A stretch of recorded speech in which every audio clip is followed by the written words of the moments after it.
या प्रेस वार्ता राजस्थान में चल रहे पंचायत चुनाव, नगरीय निकाय चुनाव को ध्यान में रख करके रखी गई है। भारतीय युवा कांग्रेस ने इस देश के अंदर पंचायती राज चुनावों, नगरीय निकाय चुनावों से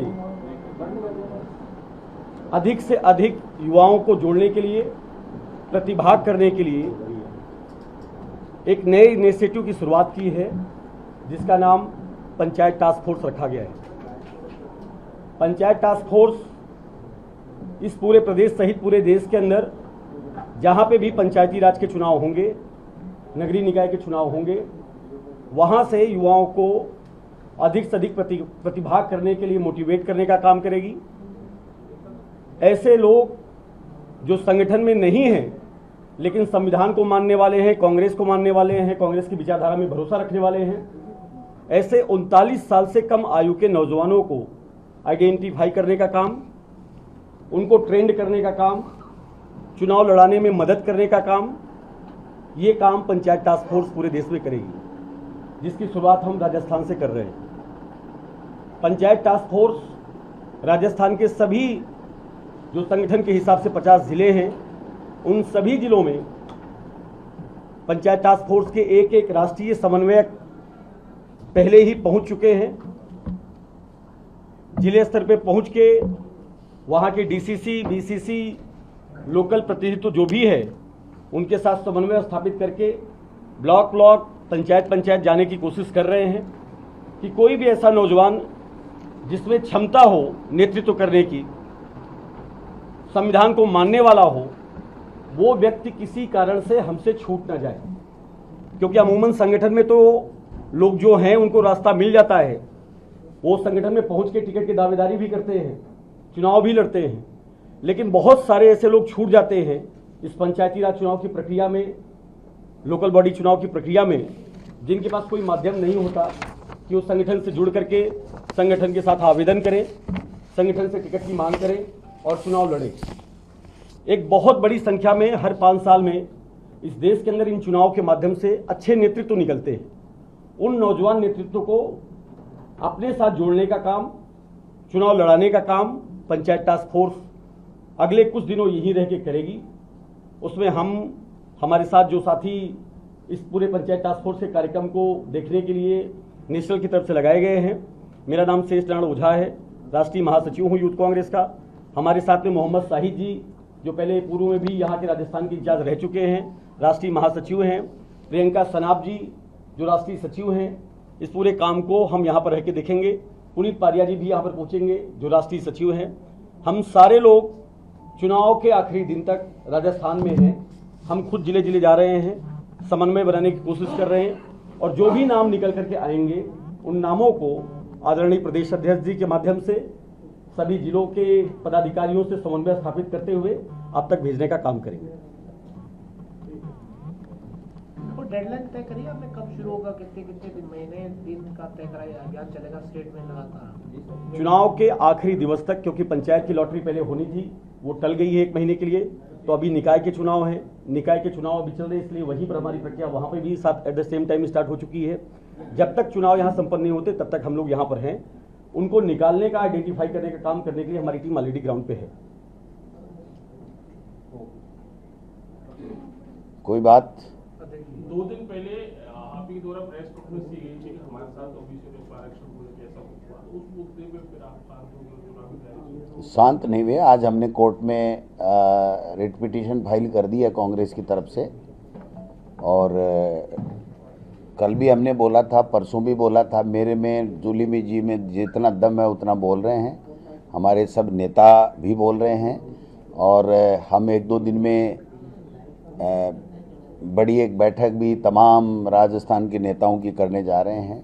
वहाँ से हम जो पंचायत राज का और नगर निकाय का आगाज़ करेंगे, उसमें भी हम इस मुद्दे को प्रमुखता के साथ में जनता के बीच में लेकर के जाएंगे, और बाकायदा ब्लैक एंड वाइट उनको बताएंगे कि आपने क्या बेईमानी की है।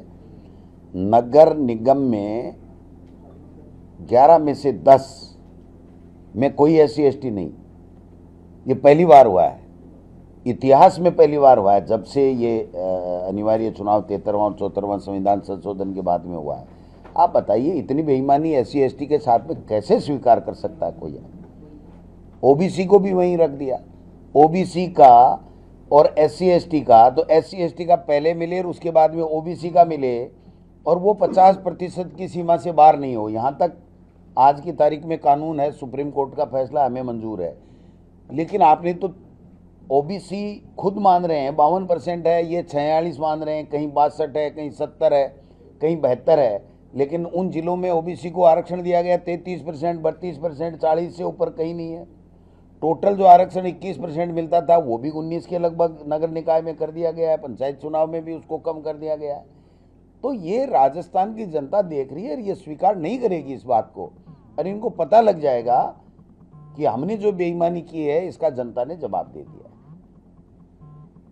और कोई बात? हाँ, हमने लगाई, हमने ही लगाई है। एक बात मैं क्लियर कर देता हूं, ये अभियान अच्छा है। हमारे नेता राहुल जी की हमेशा से एक इच्छा रही है कि युवाओं को जोड़ो, और निश्चित रूप से यूथ कांग्रेस का काम यही है कि युवाओं को पार्टी की विचारधारा से जोड़े, पार्टी के साथ में जोड़े, और आइडेंटिफाई करे जिन लोगों को मौका नहीं मिला उनको कहीं न कहीं, चाहे इलेक्शन में हो, संगठन में हो, उनको मौका मिले। हालांकि संगठन में यूथ कांग्रेस चुनाव करवाती है तो जो चुनाव लड़ते हैं उनको मौका मिल जाता है। पंचायत राज के चुनाव में हमने पहले से ही घोषणा कर रखी है, हम यूथ को देंगे, लेकिन ये जो आइडेंटिफाई कर रहे हैं इसका ये मतलब नहीं है कि इनको टिकट मिल ही जाएगी। समझ रहे हैं बात को? कहीं कोई गलत कंफ्यूजन नहीं चला जाए कि ये सेलेक्ट करेंगे और वो ही चुनाव लड़ेंगे, ऐसा नहीं है। इनका काम है यूथ को आइडेंटिफाई करके प्रदेश कांग्रेस कमेटी को देना। इनमें से किसी का काम भी एक भी टिकट की हामी भरने का काम नहीं है। ये क्लियर क्लियर क्लियर है।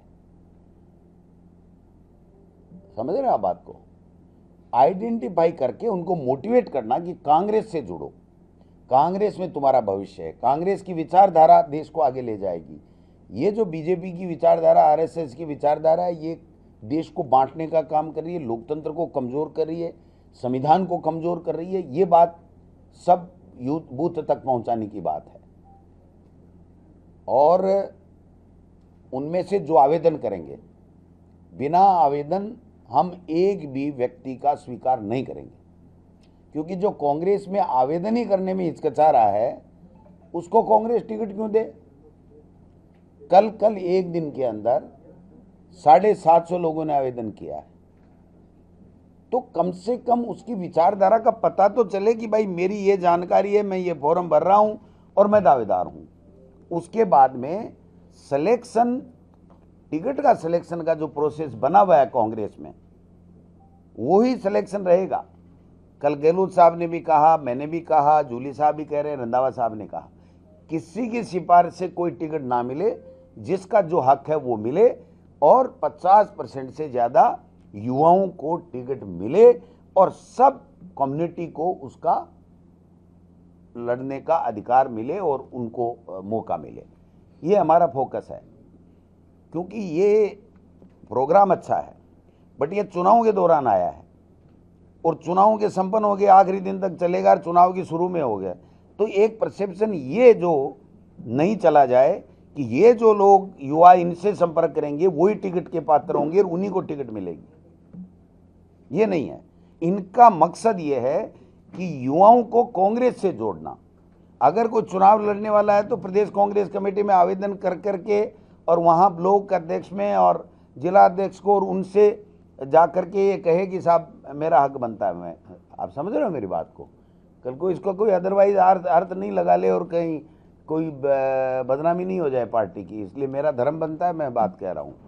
कोई किसी को टिकट देने वाला नहीं है। गोविंद डोटासरा एक भी टिकट देने वाला नहीं है, न ये हैं न हम हैं, कोई नहीं है। टिकट के जो कांग्रेस का प्रोसेस है उससे मिलेगी, संगठन के माध्यम से, और जो जनप्रतिनिधि हैं वो सब बैठ करके एक जिलों में कोर कमेटी, जो हमारे पॉलिटिकल अफेयर कमेटी जो जिनकी हमने 2 दिन में ली है, वो सब बैठ करके वहाँ तय करेंगे। ठीक है। एज तो लड़ने की एज होनी चाहिए जिससे फार्म निरस्त नहीं हो जाए। हाँ युवा भाई 21 साल है ना इसमें, तो 21 साल 1 दिन हो गया ना, वो लड़ सकता है। देखो जो हमारा कॉन्स्टिट्यूशन है, हमारा कॉन्स्टिट्यूशन ये कहता है कांग्रेस का कि 50% लोग संगठन में और इन चुनाव में संगठन के लिए है वो नियम कि 50 साल से कम की उम्र होनी चाहिए और 50% आगे होनी चाहिए। 50% SC ST महिला और OBC होना चाहिए, 50% में वो ये हमारे कॉन्स्टिट्यूशनल कांग्रेस में प्रावधान है, तो वो तो लागू ही लागू है। लेकिन हम थोड़ी कोशिश ये करेंगे कि 50% जो है वो 50 से भी कम लोगों को मिले, जो जैन जी जिसको जो है। हाँ, लेकिन ऐसा नहीं है कि मैं तो जैन जी हूँ लेकिन मैं जीत ही नहीं सकता तो मैं टिकट मिल जाएगी, टिकट तो ऐसे नहीं मिलेगी। इसलिए ये बहुत क्लियर करने की आवश्यकता है। हमने हमारे जिलाध्यक्षों को कहा इनकी टीम यूथ के लोगों को कांग्रेस से जोड़ेगी, जो कांग्रेस में चुनाव लड़ना चाहता है वो विधिवत आवेदन करेगा और संगठन के माध्यम से वो आएगा, अपनी बात रखेगा, उसको टिकट जिनको भी मिल जाएगी उनके लिए ये यूथ की पूरी टीम इनकी जो आई है वो भी और हम भी, हमारा संगठन भी उनको सबको जिताने में मदद करेंगे और बोर्ड बनाने में मदद करेंगे। कांग्रेस में कुछ आज़ादी भी है, छोड़ो इस बात, और कोई बहुत बातें हैं। कांग्रेस में कुछ आज़ादी भी है, बट सब कांग्रेस आला कमान एक ही है, राहुल गांधी और खड़गे साहब और कांग्रेस पार्टी आला कमान एक ही है। बट सही बात यह है कि कांग्रेस में कोई भी सीनियर जूनियर कोई आदमी अपनी भावना कहता है तो उसका हम सब आदर करते हैं, कोई इसमें कोई विवाद हमारे है नहीं।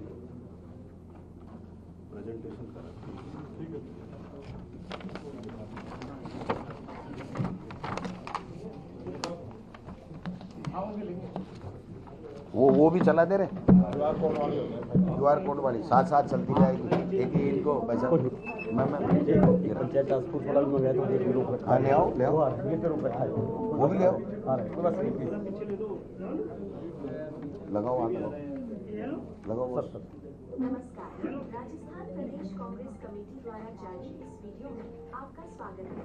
आगामी निकाय चुनाव 2026 के लिए पार्टी ने एक पारदर्शी और व्यवस्थित उम्मीदवार चयन प्रक्रिया शुरू की है।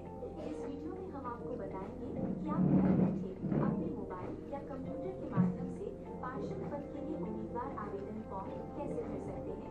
हम आपको फॉर्म भरने की पूरी प्रक्रिया एक एक करके समझाएंगे। कृपया ध्यान दें, आवेदन फॉर्म को अंतिम रूप से जमा करने से पहले उसमें मिली सभी जानकारियों को ध्यान से जांचें। तो आइए फॉर्म भरने की प्रक्रिया शुरू करते हैं। पहला भाग चुनाव क्षेत्र का विवरण है। यहाँ आपको ये बताना है कि कहाँ से चुनाव लड़ना चाहते हैं। पहली बात सबसे पहले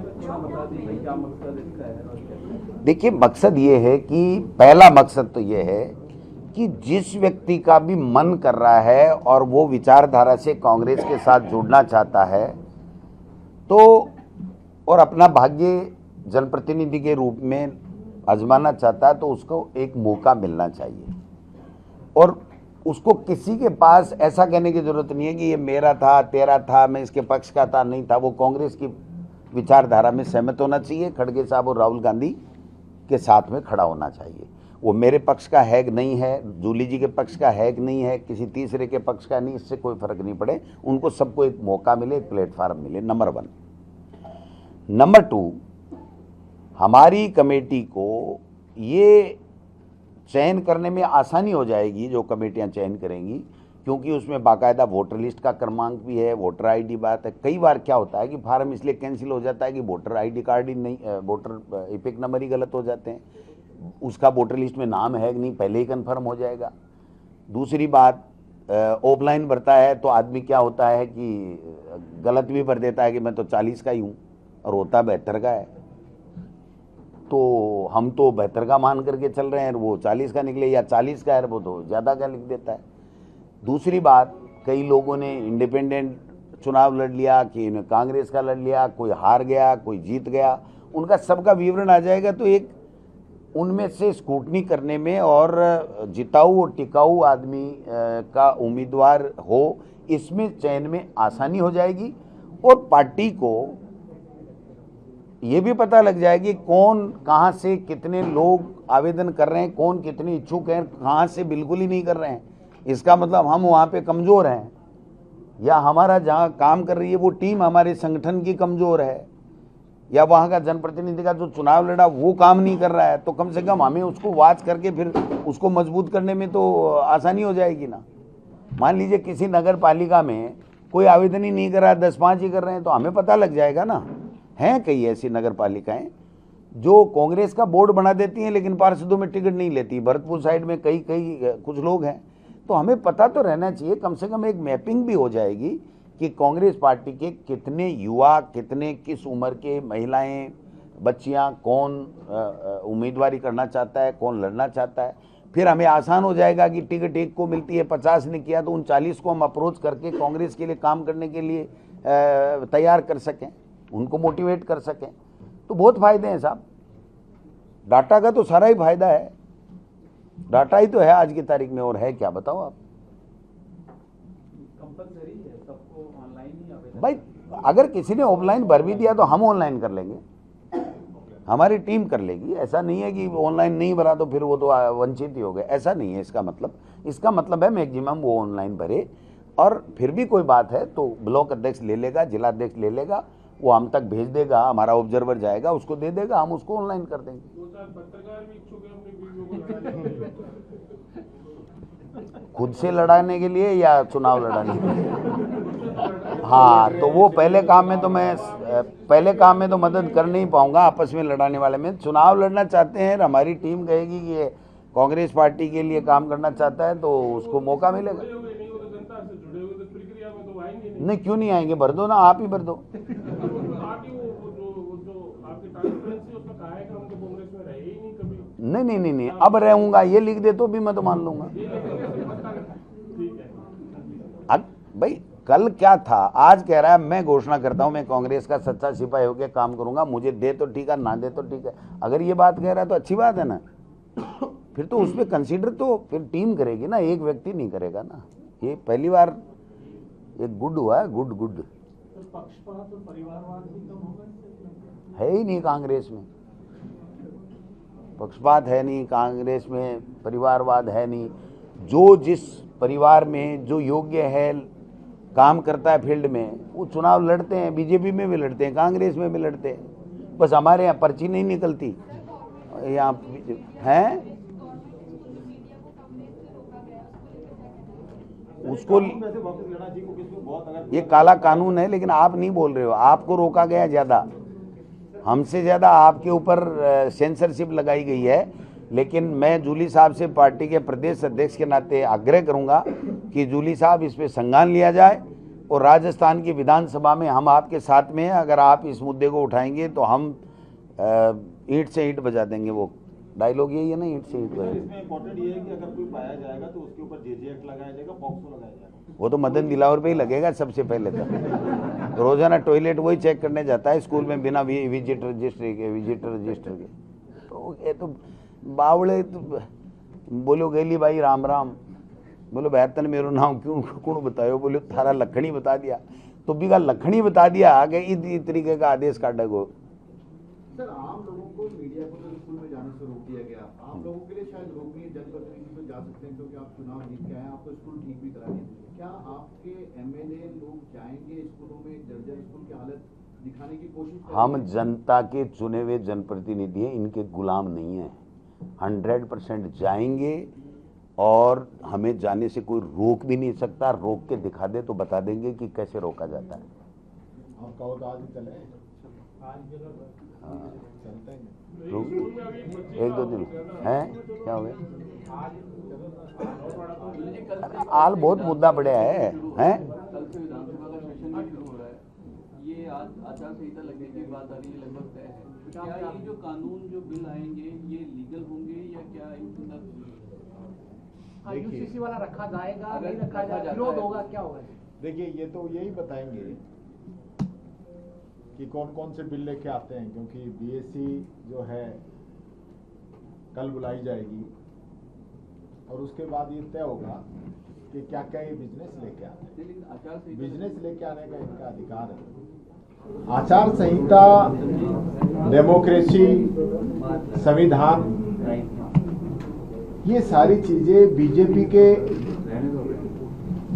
लिए महत्वपूर्ण नहीं है। जिस हम संविधान की बात कर रहे हैं, संविधान में लिखा था 5 साल में चुनाव कराने हैं।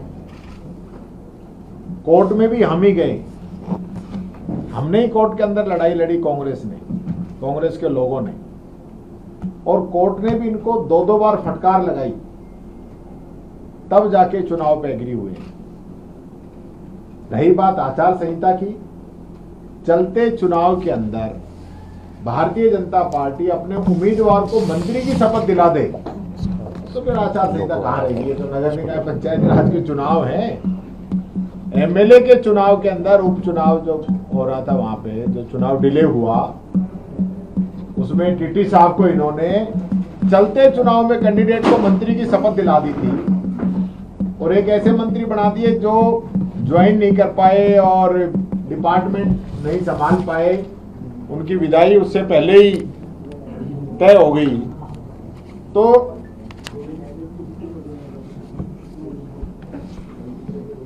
ये क्या कर सकते हैं, आप समझ सकते हैं। तो यहां भी जो है विधानसभा चलना और आचार संहिता में वैसे कोई दिक्कत नहीं है, घोषणाएं नहीं कर सकते, और वैसे भी घोषणाएं करी है वो कौन सी पूरी कर दी इनने, पहले खूब कर रखी है, वही कर दे। मुख्यमंत्री जी रोज 2 बसों को झंडी दिखा देते हैं, वो पहले बजट की घोषणाएं हैं। 500 बसें करेंगे, दूसरे में कह रहे हैं 1000 करेंगे, अभी तक आई नहीं। कल भी जो कर रहे थे उनकी नंबर प्लेट ही नहीं है, यानी मुख्यमंत्री जी बिना नंबर प्लेट की बसों को झंडी दिखा के रवाना कर रहे हैं, यानी खुद के नियम खुद ही तोड़ रहे हैं।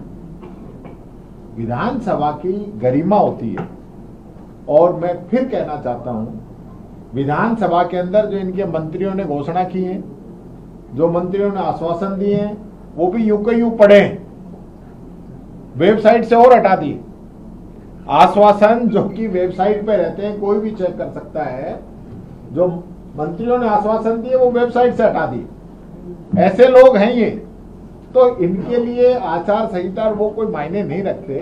तो आप ही रिपीट कर दीजिए सर, जैसे विधानसभा में लगभग 10,000 सवालों का शायद पूरा प्रकरण हुआ था, जिन पे इन्होंने जवाब नहीं दिया, जनता तक उनके जवाब प्रॉपर नहीं आया, तो आप उन्होंने हटा दिया, तो आप वापस ही रिपीट करा दीजिए अपने सोशल मीडिया से, पता चले कि कौन कौन से जवाब बाकी है। देखिए 23 तारीख को करेंगे ये काम। वो जो पूरी प्रक्रिया है वो एक वेबसाइट पे होनी चाहिए, फिर तो सारे काम हम ही कराने लग जाएंगे, फिर ये क्या करेंगे?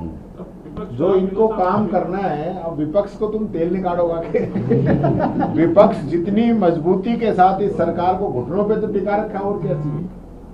सरकार फेल साबित हो गई, सरकार की नाकामियां जंजल तक हमने पहुंचा दी, और इससे ज्यादा विपक्ष से क्या चाहिए? पूरी पार्टी सदन से लेकर सड़क तक लड़ रही है। बाहर डोटासरा जी के नेतृत्व में हम लोग लड़ रहे हैं, विधानसभा में हमारे सारे विधायक मिलकर हम लड़ रहे हैं, कोई कमी छोड़ रखी है? जो संवैधानिक मूल्य हैं उनकी रक्षा करना हमारा काम है। हमने इस देश की आजादी की लड़ाई लड़ी, संविधान स्थापित किया।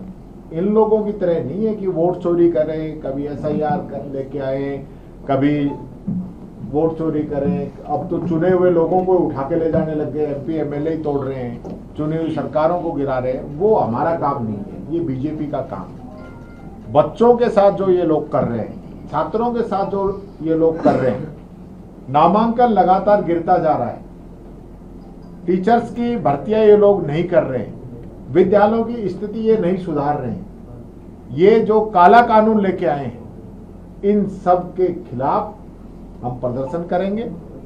हमारी प्राथमिकता ये रहेगी कि बच्चों को हम न्याय दिलाएं, और ये जो कह रहे हैं ना मीडिया की एंट्री बंद और लोगों की एंट्री बंद, हम खुद जाएंगे। और मैं तो मीडिया के भी 1-2 साथियों का मैं देख रहा था, वो गए हैं कि आप कराइए मुकदमा दर्ज, हम जाएंगे। जाना चाहिए। ये आज तो एक जगह रोका है, कल दूसरी जगह रोक देंगे, परसों तीसरी रोक देंगे। इससे पहले शायद सचिवालय में भी रोक दिया आप लोगों को, JDA में रोक दिया, JDA में रोक दिया, अब यहाँ स्कूलों में रोक देंगे, फिर घर से ही आपने वर्क टू होम करना। भाई ये क्या मतलब हुआ? सरकारी प्रॉपर्टी है, पब्लिक प्रॉपर्टी है, अगर हम बच्चों की आवाज को नहीं उठा सकते, आम पब्लिक की आवाज को वहां जाके नहीं दिखा सकते, तो फिर क्या करेंगे? मैं समझता हूं इसका हम तो विरोध करेंगे ही करेंगे, और मैं तो चैलेंज करता हूं इस सरकार को, अगर इस ऑर्डर को ये रेगुलर रख के दिखा दे तो इस ऑर्डर को वापस लेना पड़ेगा। बहुत बढ़िया। आप जनता को गुमराह कर रहे हो, यानी आपकी जो कमियां दिखाएंगे उन पे पोस्को एक्ट में फंसाएंगे। शर्म नहीं आती आप लोगों को? और ऑन रिकॉर्ड लिख के आप दे रहे हो। 5 साल की बच्ची को उठा के एक हैवान बलात्कार कर देता है, वो पोस्को बनता है? या ये जो आज आम पब्लिक जागरूक हो गई और बच्चे अपनी आवाज सोशल मीडिया पे उठा रहे, ये पोस्को बनता है? इन लोगों ने लोकतंत्र के ऊपर आकर इस पे कब्जा करके तानाशाही के रूप में इसका इस्तेमाल कर रहे हैं। लोकतंत्र जो है जनता की सेवा के लिए बना है। जो भी लोग कुर्सी पे बैठे हो जनता की सेवा के लिए बने। अगर जनता की सेवा करना चाहते हैं तो ही बैठे, तानाशाही करना चाहते हैं तो जनता इनको घर बैठाने का काम करेगी। ये मत समझें कि इनको कोई सर्टिफिकेट मिल गया कि जो मर्जी जो करेंगे। संविधान के अनुरूप काम करना पड़ेगा। पहले भी सरकार को झुकाए, आगे भी सरकार को झुकाएंगे। ये तानाशाही नहीं चलेगी। सरकार से बात करेंगे, और मैं खुद जाऊंगा, अध्यक्ष जी जाएंगे, हमारे विधायक जाएंगे, हमारे कार्यकर्ता जाएंगे, पक्का जाएंगे, और स्कूलों के अंदर जाएंगे, और हम स्कूलों के अंदर जो दुर्दशा है उसको दिखाने का काम करेंगे। ये ऐसे चलने वाला नहीं है। ये पोपाबाई का राज नहीं है, सरकार नहीं है, सर्कस चल रही है। हम पहले ही कह रहे थे और अब फिर कह रहा हूं, ये नगर निकाय का जो चुनाव है और पंचायत राज का चुनाव है, मैं चैलेंज करता हूं भारतीय जनता पार्टी के लोगों को, मुख्यमंत्री जी को, जो ये कह रहे थे हमने 1.5 साल में इतना काम करा दे जो आप लोगों ने 5 साल में कराया, तो अब तो 3 साल हो गई, हमसे 4 गुना काम करा दिया होगा। एक एक नगर निकाय, एक एक नगर पालिका के अंदर हमारे समय का काम और आपके समय के काम के नाम पे चुनाव लड़के दिखा दो, आपकी नानी याद आ जाएगी। आप चुनाव लड़ोगे जाति और धर्म के नाम पे। अभी 5 दिन से बाउंडर मचा रखा है, वंदे मातरम का अपमान कर दिया। अरे आप कहां से आ गए वंदे मातरम वाले? आप तो वंदे मातरम डर के लिए नहीं गाते थे, क्योंकि वंदे मातरम गाने वालों को जेल हो जाती थी अंग्रेजों के समय में। कांग्रेस उस समय वंदे मातरम गाती थी, और तब से लेकर आज तक हम वंदे मातरम गा रहे हैं। 5 दिन पहले कानून पास करके कि वंदे मातरम, जिस आरएसएस ने 50 साल अपने ऑफिस पे तिरंगा नहीं लगाया, और जिस बीजेपी ने आज तक वंदे मातरम नहीं गाया, वो वंदे मातरम की बात कर रहे हैं। कमाल। अंग्रेजों की मुखबरी करते थे, उंगली कभी कटाई नहीं, और ये देशभक्ति का। ये तो कल को ये सर्कुलर भी निकाल सकते हैं कि अपने बेटे का नाम मोदी अमित शाह निकालो। हाँ, ये कुछ भी कर सकते हैं। हम तो नहीं निकालेंगे, चाहे कुछ भी हो जाए। बताओ, कह सकते हैं? ये तो भाई कानून बना दिया ना कि ये वंदे मातरम नहीं, ये वाला होना चाहिए। तो कल को ये कहते कि भाई किसी के बेटा जन्मेगा तो मोदी या अमित शाह नाम होगा, तो ऐसे कैसे होगा? बताओ, ऐसे कैसे सब हो सकता है इस जमाने में? हम स्वतंत्र है हमारे बच्चों का नाम निकालने के लिए। सबसे पहली बात तो ये है कि हमारा पूरा विधायक दल, सब लोग ये चाहते हैं विधानसभा लंबी चले। विधानसभा जो है, पिछली बार भी जो बजट सत्र था उसमें 4-5 दिन का और बिजनेस था, लेकिन सरकार ने ये कहकर कि नगर निकाय और पंचायत राज के चुनाव आ रहे हैं, हमें जो है बजट पहले पारित कराना है, उसके बाद आचार संहिता लगेगी, ये कहकर ये लोग 5 दिन पहले भाग गए। अब वापस जो है अब शुरू हुई है, तो फिर ये वापस भागना चाहते हैं। हमने यही कहा है कि कम से कम जो है 15, अधिक से अधिक 25 दिन विधानसभा चलनी चाहिए। उसमें छात्रों की, युवाओं की, महिलाओं की, किसानों की, कर्मचारियों की, संविदा कर्मियों की, शिक्षा की, चिकित्सा की, कृषि घोटालों की, मंत्री जो सरकार के खिलाफ बैठ रहे हैं इनकी, इन सब जो विषय हैं इन सब पे चर्चा हो, डिबेट हो सदन के अंदर। हम चाहते हैं डिबेट हो, वहां पे पक्ष अपनी बात रखे, विपक्ष अपनी बात रखे, उसके बाद उसमें जो रिजल्ट आए वो लागू करें। लेकिन ये लोग तो भागना चाहते हैं, और मुझे नहीं लगता ये हम जो क्वेश्चन उठाएंगे एक का भी जवाब देंगे। हमें तो पहले ही संशय है कि ये लोग सदन के अंदर गतिरोध पैदा करेंगे, गतिरोध पैदा करके भागेंगे। अगर इस सरकार में दम है तो विपक्ष जो सवाल उठाए उसका सदन के पटल पे जवाब दें। आप जवाब दीजिए, हम जवाब सुनेंगे। और आप जवाब नहीं दो और सदन नहीं चलाना चाहो तो आप भगोड़े साबित हो गए, ये तय है। आप जो काले कानून लेके आ रहे हैं, अगर इस पे हम सवाल आपको उठाते हैं तो आपको जवाब भी देना चाहिए। आप अब ये जो यूसीसी वगैरह उस पे लग रहे 6 महीने से, तो अलग अलग राज्य में बनवाते हैं। भाई अगर आपको लगता है देश में बना दो, पूरे देश में लागू हो जाएगा। अब ये राजस्थान है, अब ये हिंदू मुस्लिम जाति धर्म और अब ये चलने वाला नहीं है। जनता अपने मुद्दों पे बात करना चाहती है। जयपुर के लोग चाहते हैं कि हमें इस जाम से मुक्ति कब मिलेगी, बरसात होते ही पानी भर जाता है, उससे मुक्ति कब मिलेगी। जो बड़े बड़े हाईवेज बन रहे हैं, जिनको स्पेस टेक्नोलॉजी पता नहीं कौन कौन सी बता रहे हो, हजारों करोड़ के, वो 15-15 दिन में खराब हो रहे हैं। एयरपोर्ट आपके तुरंत खराब हो रहे हैं, स्टेशन आपके तुरंत खराब हो रहे हैं। तो ये जो बड़ा भ्रष्टाचार है, इसके बारे में भी जानना चाहते हैं। आप अरावली की परिभाषा क्यों बदलना चाहते हैं, सरिस्का का सीटीएस क्यों चेंज करना चाहते हैं, आप खेजड़ी के खिलाफ कानून क्यों नहीं बनाना चाहते हैं। ये सब लोग, आज का जो युवा है, आज की जनता है, वो जानना चाहती। उसको हमसे भी उम्मीदें हैं कि विपक्ष हमारी बात कर रहा है कि नहीं कर रहा है। विपक्ष इन सारी बातों को करना चाहता है, विधानसभा के अंदर उठाना चाहता है, लेकिन डेमोक्रेसी को खत्म करने का जो ठेका इस बीजेपी गवर्नमेंट ने लिया है कि सदन मत चलने दो, भाग जाओ, वहां आपने देखा होगा 19 दिन तक लोकसभा नहीं चली। लोकसभा खत्म होते रिज्जू कह रहे हैं कि गोली नहीं चली। अरे हम तो यही पूछ रहे थे, आप वहां बता देते, लोकसभा के अंदर बता देते कि गोली नहीं चलाई, यही तो पूछा था। इसी बात को आपने 19 दिन तक खींचते रहे। मोदी जी रात को 12:30 आते, रील डाल देते, मजाक बना रखा है। लोकसभा चल रही, वहां जाके बोलो कि रील डालने से कैसे काम चलेगा। रील तो जनता ने खूब चला दिया, आपके आगे और चला देंगे बच्चे। अब सब समझ गए, काट की आंडी बार बार नहीं चढ़ेगी। ये यूथ वाला पोस्टर भी ये सर लोगो है, फर्स्ट टाइम लॉन्च हो रहा है आप तो इसका लोगो है पंचायत का। और ये जो 1 स्टेट 1 इलेक्शन कर रहे थे ना, जिसका नाम ले रहे थे 1 स्टेट 1 इलेक्शन, कि हम जो है 1 स्टेट 1 इलेक्शन करेंगे, उस चक्कर में 1.5-2 साल से तो चुनाव नहीं करा रहे। अब ये लॉटरी तक साथ नहीं करा पा रहे हैं, चुनाव तो जब साथ कराएंगे। ये तो इनकी हकीकत है। राहुल गांधी जी का एक मुद्दा था, कोई इलेक्ट्रल बॉन्ड को लेके, जिनको चंदा देते वो काम मिलते हैं। तो राजस्थान में वही कंपनी है जिसने बीजेपी को लगभग 450 करोड़ का चंदा दिया, उसको ERC में अभी 15,000 करोड़ 25,000 करोड़ के। वो तो अडानी को ही मिला है। एक कंपनी क्यों कर रहे हो, सीधा बोलो आप भी। अडानी को मिला है, अडानी को मिला है। और बिजली का भी अडानी को मिलने वाला है। एयरपोर्ट भी उसी के लिए एक्सटेंशन हो रहा है। अभी हुए हाँ, मैं कह रहा हूँ ना, अभी होंगे तो 10 साल पहले तो मतलब ही नहीं, अभी हो रहे हैं, अडानी के लिए हो रहे हैं। और कई बातें और दोबारा करेंगे। कमजोर नहीं लग रहा आपका, अशोक गहलोत जी अलग ही दुकान चलाते हैं, कहाँ लेकिन सर इतना बड़ा मुद्दा है नहीं, आप कहीं कोई फीडेड हो क्या है? नहीं। सवाल है। अरे कल तो साथ बैठे थे, कल मीडिया में हम सब लोग बैठे थे साथ में। कल परसों हम उनके घर बैठे थे। वाले प्रोग्राम में तो नहीं थे। कौन से? जो कल वहाँ किया था आपने। तो ये वसुंधरा तो किसी में नहीं आती, आपने जाके पूछा तो नहीं कभी। चलो, ये तो मेरा भाई अलग से बात करनी पड़ेगी।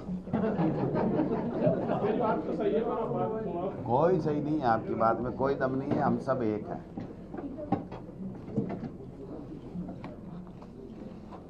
आपके राज्य की खबरें, आपके शहर की खबरें सबसे पहले जानने के लिए देखते रहें अमर उजाला।